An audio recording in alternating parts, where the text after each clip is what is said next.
කිසි කෙනෙක් පහත් කරලා කතා කරන්න එපා. මාන්නකාරකම් තියාගන්න එපා. සංසාරේ තිරිසන්නු වෙලා උපදී. කිසි කෙනෙකුට කොලොප්පම් කරන්න එපා. සමහරු ඉන්නව නේද ඔය අර මන්ද මානසික පින්නතුන් ඉන්නේ. මානසික ආබාධ තියෙන අපේ පින්නතුන් ඉන්නවනේ සංසාරයක් උස.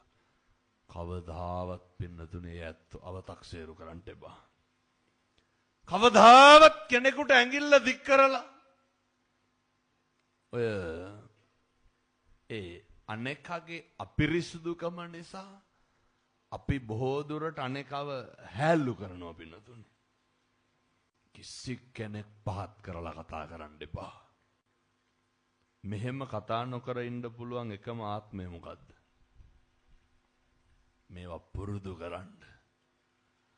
මේවා පුරුදු නොකරොත් බල්ලෝ බලල්ලු වෙලා උපදී.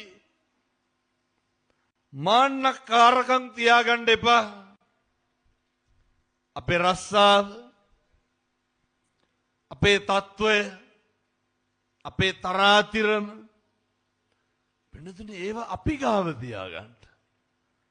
ඒ මත කිසිදු මිනිසෙක් ඇති නැති පරතරය මත හෝ කිසිදු ભેදයක් මත අපහසුතාවයට නම් අදිෂ්ඨාන කරන්නද? මගේ කටින් හාමුදුරුවනේ හෙට ඉඳන් කිසි මිනිසෙක් ලැජ්ජාවට පත් කරන්නේ බුදුරු ගන්නන්නේ.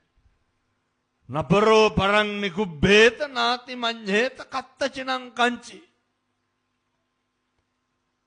කිසිවෙක් කිසිවෙකුට වෛර නොකරේවා.